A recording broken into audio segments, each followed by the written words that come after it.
So here we need to resolve the given rational fraction into partial fraction. Let us begin. Now clearly we observe here that there are in total 4 factors in the denominator.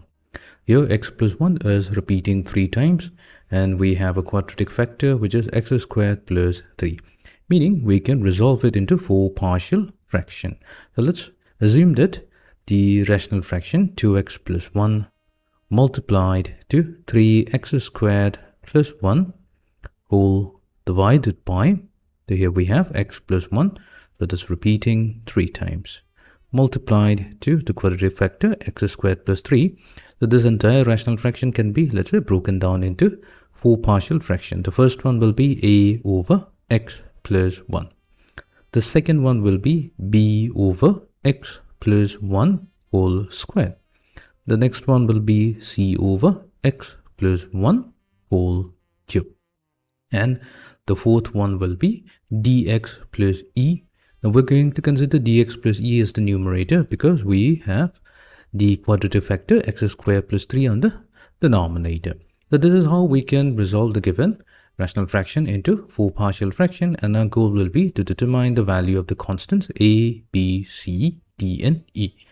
To proceed, what we'll do, we'll take equation number 1 and we're going to multiply throughout with the denominator of the left hand side, so that's x plus 1 whole cube multiplied to x squared plus 3. So that immediately gives us the numerator on the left hand side, so that's simply 2x plus 1 multiplied to 3x squared plus 1. That will be equals to, so a over x plus 1 multiplied with x plus 1 whole cube times x squared plus 3, that will be x plus 1 whole squared times x squared plus 3 multiplied to a. Then we have x plus 1 multiplied to x squared plus 3 times b. Then we have x squared plus 3 multiplied to c. And then finally we have x plus 1 whole cube multiplied to dx plus e.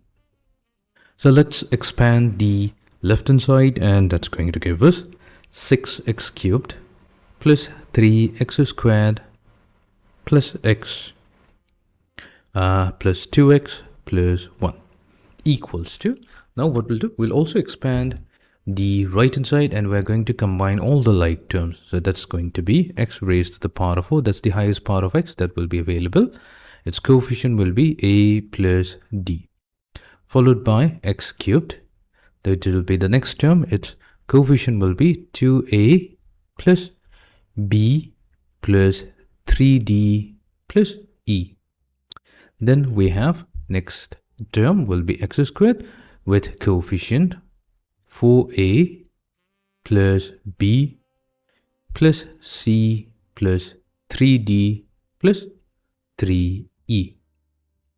Then we have the term containing x with a coefficient 6a plus 3b plus d plus 3e. And the constant term which will be plus 3a plus 3b plus 3c plus e. Now clearly we have 5 terms on the right hand side. So the first term contains x raised to the power of 4, second term contains x cubed, third term contains x squared, fourth term contains x, and the fifth term contains the constant term. However, on the left hand side we only have 4 terms, so what we'll do, we'll add one more term with 0x raised to the power of 4. Now what we'll do, we will compare and equate both sides. So on comparing and equating both sides, we are going to get few equations. So on comparing and equating both sides, that's going to give us a couple of equations. So let's understand them. So what we'll do, we'll take the coefficient of x raised to the power of 4. So that's a plus d. And we're going to equate it with the coefficient of x raised to the power of 4 on the left hand side, which is 0. So we have a plus d equals to 0. Then we have the next set of equation, which will be 2a plus b plus 3d plus e. So that's the coefficient of x cubed on the right hand side. This will be equated with coefficient of x cubed on the left hand side, which is 6. So this gives us the second equation. Next equation will be coefficient of x squared on the right hand side. So that's 4a plus b plus c plus 3d plus 3e. So this will be equals to the coefficient of x squared on the left hand side. So that's 3. And then we have coefficient of x, which is 6a plus 3b plus d plus 3e. So this is going to be equals to coefficient of x on the left hand side. So that's equals to 2. And then finally we have the constant term, which is 3a plus 3b plus 3c plus e. So this will be equals to the constant term 1. So we have here total of 5 unknowns a, b, c, d, and e, and we have obtained 5 equations. So we will solve these 5 equations, which I'm leaving as an exercise for you to try out. I'm going to state the values. So I'll be stating the values of a, b, c, and d. So here we obtain the value of a as negative 2. B value comes out to be positive 3. C value comes out to be negative 1. The value of D comes out to be 2. The value of E comes out to be equals to 1. What we'll do, we'll substitute all these values back in equation number 1 to get the final answer. That will be equals to, so A value is negative 2. We have negative 2 over x plus 1. Followed by the next one, which is B. That's value 3, x divided by x plus 1 whole square. Then C value is negative 1. So we have negative 1 divided by x plus 1 whole cube. And then D, x plus E. So D value is 2. So we have 2x plus 1 divided by x squared plus 3. So let's write them properly. Therefore, we have the original rational fraction 2x plus 1 multiplied to 3x squared plus 1 in the numerator divided by x plus 1 whole cube multiplied to x squared plus 3.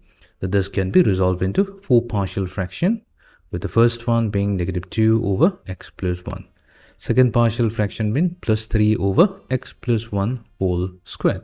The second one is, third one is negative 1 over x plus 1 whole cube. And finally, the fourth one is positive 2x plus 1 over x squared plus 3. So this is going to be the final answer.